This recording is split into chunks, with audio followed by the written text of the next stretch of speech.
Okay, so welcome to the second episode of the E-commerce Success Show, where we basically take an e-commerce website and we give it a full critique, showing you ways of how you could improve sales on your site and how you can make your business more of a success.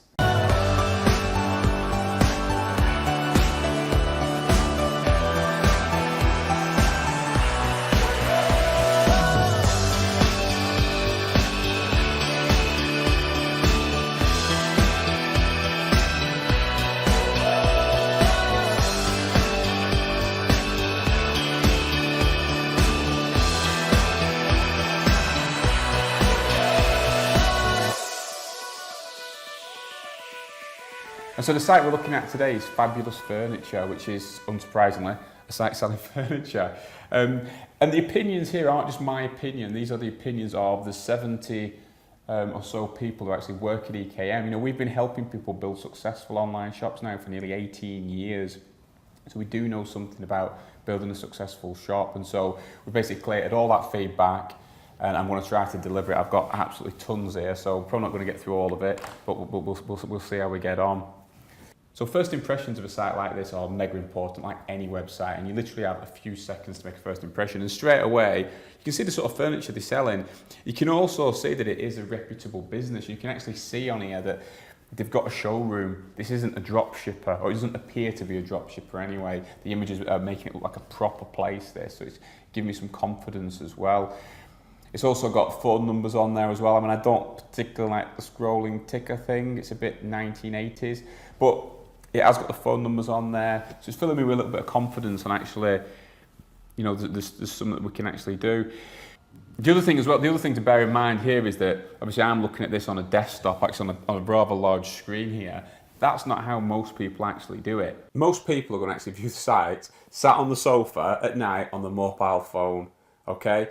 So we need to do that as well. So it's all well and good me having a big screen and everything, and I know it looks better on these videos, but the reality is this is how most people are going to be viewing this site. So let's have a look at it on mobile. So it doesn't look as good straight away, although it works on mobile, and most sites do work. It's not designed for mobile, it's not mobile responsive, so it's not really working particularly well. Like say for example the scroller thing, I've got the phone number there, but I can't click on it. I can't click on it to call. You've got the big banners obviously, which is nice. They are scrolling banners, which all the stats show that they don't work, because which one's the most important here? Is that the most important, or was it that last one? Actually, I can't remember what that last one was. Is it this one with the dog? I don't know, because it keeps changing all the time. And there's no actual call to action on there either. There's not. Oh, it's changed again now. There was the one with the dog. There's no call to action like see more information or buy this, or there's no. It's just a picture. There should be a call to action. I don't actually know what happens if I do actually click on it. That's what happens if I click on it. Let's have a look. It's taking me to one item on that thing, you see. It's not taking me to the... That might not have been the thing I wanted to click on. And also, what is going on with this background? I mean, what? What is going on with that background? 80% of the traffic probably to a site like this is going to be mobile. So it needs to look good on mobile. It needs to look really, really, really good. And it doesn't. It's got quite a decent search facility, this actually. It's using that Do Finder thing, which is like a plugin you can have to most websites. It's actually a really good search. It's allowing me to, to change stuff. If I, it's actually a dynamic search, which is really good. And if people search for stuff, there's much more high chance that they're actually going to buy something as well. So let's have a look at these chairs. These old chairs here. Let's look at this Cameo chair. 404 not found. Now, this is the sort of thing that needs checking, because obviously I've just searched for a chair there. I've clicked on one I was interested in, and it's come up with an error page. Yeah, there's a 404 error page. Now, why? Now I've gone back to the home page now, and I've got some horrible background on there. All the top bar has gone transparent for some reason. So this prime thing, including your search now, it's like a little bit transparent, and yeah, I just don't know what's going on. What is going on with this horrible background? It's detracting me. You don't want to put anything that's going to detract me from buying from your website, and that's the sort of thing that possibly would. Social proof. So social proof is mega important. You want people to know that you are a reputable business and that you've helped people. You know, you've got lots of customers, they're all happy with your service. So anything to do with social proof, whether that's social media, review websites, anything like that you can get on your site is a good thing. This website does have Twitter on it, which is good social proof. However, if you actually look at these tweets, the last one was April 27th, 2018. So nearly a year ago. So does that mean this business has gone bust? Does this business even exist anymore? That ain't gonna fill me with confidence. It's like, does the business even still exist? So you'd be better off removing that. And to be fair, a company like this where it's all quite visual products, you'd be better off putting an Instagram feed if anything, but keeping it up to date. You've got to keep your social media up to date. It's like your life sciences. People look at your social media to decide if you're still in business or you're not in business. If you don't update it, because it's a bit of a faff and people just assume you're not there anymore. So let's have a look at some of your products then. Let's have a look. So let's have a look at, I don't know, the two-seater sofa maybe. Let's have a look. Yeah, well, it's a £600 item. So let's have a look at this. A £600 item. Let's see how this is getting sold to us. Okay, so we've got this horrible background image of it, which needs to go.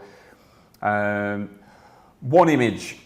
Okay, so this is a £600 item that's going to go in my living room, and I get one rather little image really.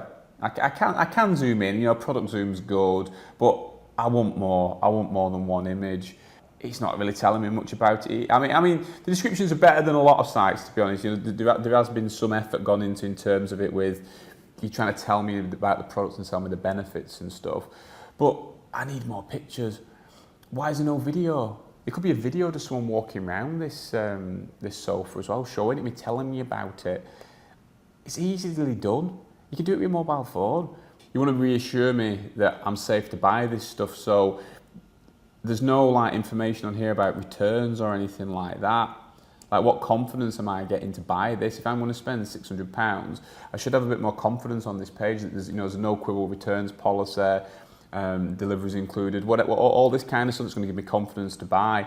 This is a £3,199. So this is the £3,000, sorry, over £3,000 sofa. It's out of stock, but yet it's still got a tick. Like, what's that about? It's out of stock, but we've still got a tick. That makes no sense. And don't put products out. Don't put products out of stock without giving me some sort of options. If it's out of stock, fair enough. Tell me when it's going to come back in. Let me put my email address in so you can email when it comes back in. Or ideally, let me order it and then contact me. You know, let the customer order it, get all their details, then contact the customer straight away and say, look, this product, we haven't got any in stock at the moment, so the delivery time's maybe an extra month or something. Do you still want it? If not, we'll cancel your order, or alternatively, these other options. But don't just do this. You're turning business away. At least give me the power to carry on buying it, and I'm happy to wait, or give me an option to put my email address in so you can tell me when it comes into stock. Going back to related products for a second, obviously this related product thing isn't really well, it is related, I suppose, in that it's the same product but a different colour. So I don't know why it's not a variant or why it's not just a colour option. But related products should maybe be change something like frequently bought together, or something like that, because if I was going to buy this, what else would people, if we're buying this, would they also buy? So for example, would it be the coffee table that matches? Would it be some cushions that match? Would it be some pictures that match? So delivery and returns is mega important, especially on products of this kind of size and stuff and this sort of cost. So there is a page on here about shipping. But one thing on here that's like a massive warning signs for me is this about refunds. Okay, you need to give people confidence that if I buy a product, especially when I've seen a few pictures, it arrives and I don't like it, I can send it back. Do you know what I mean? Otherwise, I'm going to go into a showroom and look at something. I'm not going to risk buying off you, or I'm going to buy off someone else where it does offer me good returns. So I look on this website just to check what the returns policy is and everything. And it says, if I change my mind after I have received the goods, can I send it back with a full refund? And the answer is, we apologise, but we do not accept returns if the item is delivered in perfect condition. You're not allowed to do that. You've actually got to allow people to return it. It's part of the Consumer Contracts regulations, which superseded the Distance Selling Act, and that basically says, if you buy something from a high street shop, you walk into a high street shop, they don't have to refund you the money if you don't like it or if the size isn't right. Most will do, of course, or they'll give you a credit note or something. But online, because you don't have that ability to see it, you've got to give them 14 days from receiving it to send it back if they don't like it. For whatever reason, they can send it back. That's law. So to say on here that we don't accept refunds, that's not right. And so that needs changing. And not only that, the reality is that, like I say, it is the law. But the other side of this is you want to encourage people to buy from you. And you're putting obstacles in people's ways. You know what I mean? Think of it from a consumer's perspective. If I spend £500 on a sofa and it arrives and I don't like it, or I buy it and Alison doesn't like it, or I buy it and it's the wrong size or something, you can't say you're stuck with it, because I'd never buy from you ever again. And I'm going to tell people about that as well. This is the thing. If someone has a good experience with any business, if you're lucky, they might tell 1 or 2 people max, really. You think about it from your own perspective. If I've had a bad experience though, you will tell everyone, you will share it, you'll tell everyone you can possibly think of, do not buy from this company. So you need to make sure people have a good experience. And I know you can't help everyone. There's some people that will complain no matter what, but you've got to try your absolute best. And so yeah, that needs changing. Okay, so let's try adding an item into the cart and see what happens, shall we? Let's have a look. Add to cart.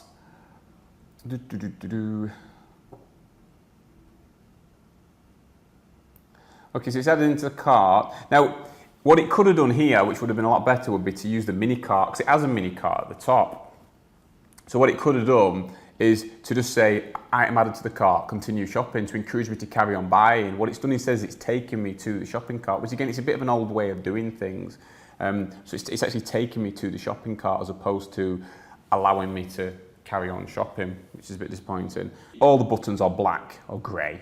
So there's not an obvious one that your eyes, well, the one that your eyes drawn to actually is the PayPal one, if anything. But the proceed to checkout button, it blends into the background. I mean, proceed to check, it should be drawing my eye to it, not blending out, not blending into the background. It should be standing out. And before I click on that, I have to comment on discount codes again. I hate discount codes. I hate them. Imagine if I came into your shop. Like seriously, imagine if I came into your shop and I was there at the till with my credit card, ready to pay £600 for a sofa, and the person behind the counter said to me, "Do you have your discount code?" How am I going to feel if I don't have one? It's like, well, I'm paying too much. Well, where is the discount code? What was the discount code? I'm probably going to go, well, I'll come back. I want to go and find this discount code. And I feel rubbish about it. That's exactly what this does to me online. Like straight away now, I'm buying a £600 sofa and I've got a massive thing in my face saying, enter your discount code.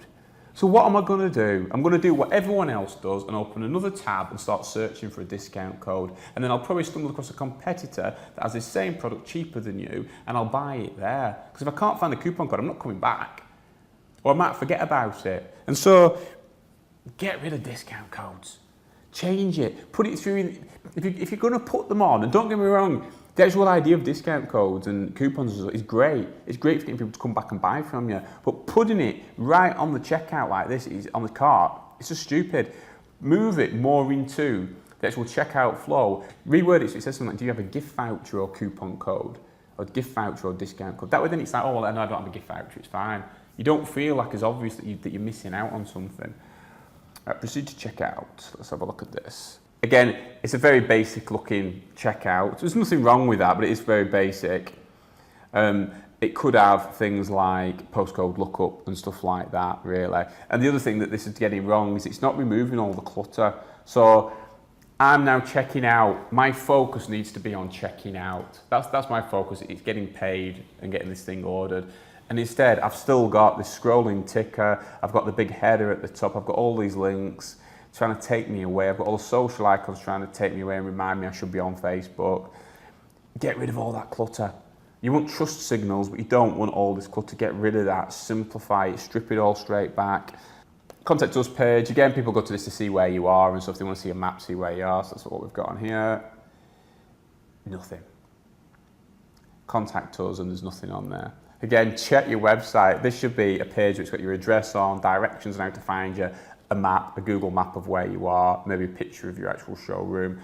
You've got no adverts running on Facebook, no remarketing adverts, which tends to suggest you've got nothing on Instagram either. This is only from like a limited test, but you should be remarketing at people at the absolute minimum. If I've visited your website and I've looked at a certain product, I should be seeing that product in my news feeds. Get some Facebook marketing on there, get some Google marketing on there, because if you're not doing that, you are hurting yourself every day. You're not doing it. Every day you aren't building up your remarketing pools, you're hurting yourself, and it's literally as simple as installing the feature. Again, most e-commerce systems have it as an option. Install the feature, and then you'll start building up your audience, because it'll start tracking everyone who's visiting your site, and then you can market at those people. And more so than that, you can not just market at people that have visited your website and even bought from you, but you can tell Facebook and Instagram and things to look for people that are similar to those people who bought from you. So you can start building up these massive audiences. From a technical perspective, which I'm not going to delve into too much, but from a technical perspective, this site is actually built on Magento version 1.9, which is a very old, and it's been superseded now, so it's an old piece of technology, and you've kind of got to move the site to the newer version. You've got to it's a lot of work. I mean, it's literally probably tens of hours of work. You know, it's a lot of work to move it, but you do need to get it moved. I would possibly consider moving it to a hosted e-commerce system. Obviously, I'd like to say EKM, but any of them really, because running your own e-commerce software and stuff like Magento is, if you are a massive company, fair enough, but for most people, it's overkill. I liken it to getting electricity for your building. What you can do, if you wanted to get electricity now to your building or to your home, you could go and buy a generator. If you go and buy yourself a generator and then you plug it into your house, you've got ultimate, control. You've got your own generator. It doesn't matter what anything happens in the world, you've got your own power. The problem is though, you have to keep refueling that generator. You have to keep servicing that generator. And you also got to stop anyone from stealing it. And so when you factor all those things in, and you've got to buy it as well and get it installed, which is really expensive. When you factor all those things in, what most people actually do in the real world is they just plug into national grid. Then it's someone else's problem. And by plugging into national grid, they can source electricity from wherever they want. They can get it from nuclear, they can get it from wind, from solar, and they can keep doing that for you.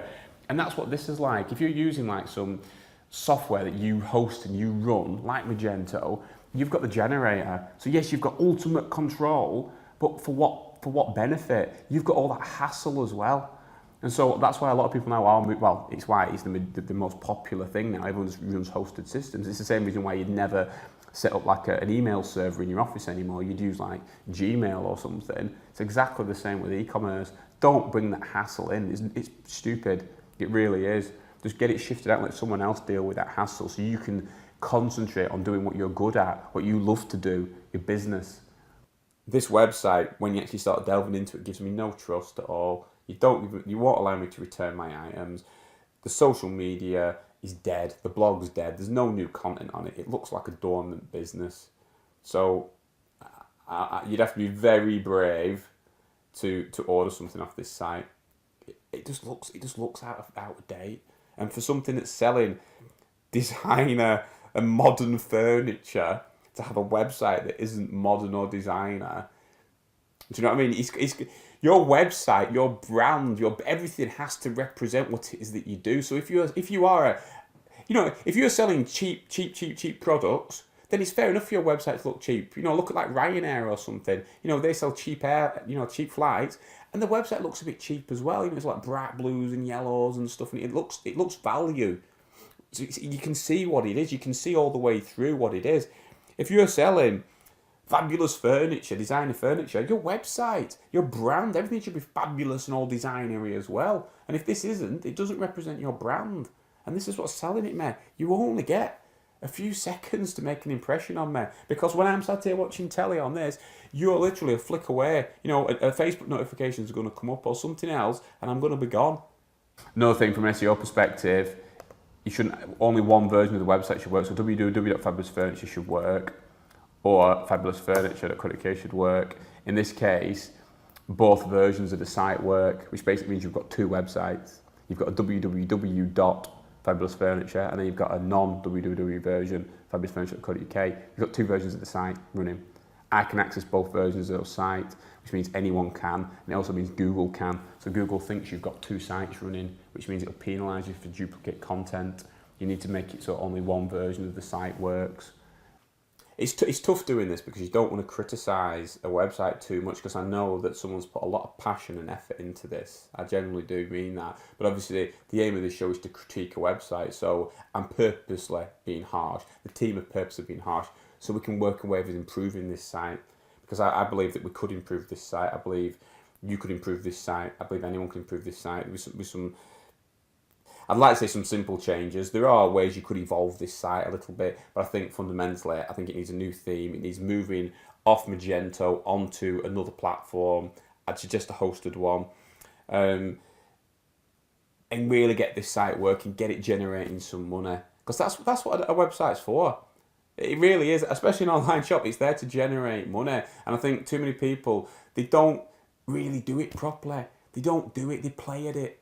They're not willing to invest time and money in it. They're not willing to do it. And this definitely needs that, and I think it could be a great success. But let me know what you think. Like, comment, share, and subscribe. Maybe we've missed something. Obviously, there's so many ideas and suggestions from the team. I can't cover them all. And this video would be like 3 hours long. It really would if we went over everything. But maybe I've missed something obvious. Comment and share below. And if you'd like your website to be reviewed in a future show, comment and comment with the URL, or send me a message, whatever, and we'll see if we can do that. Thanks for watching.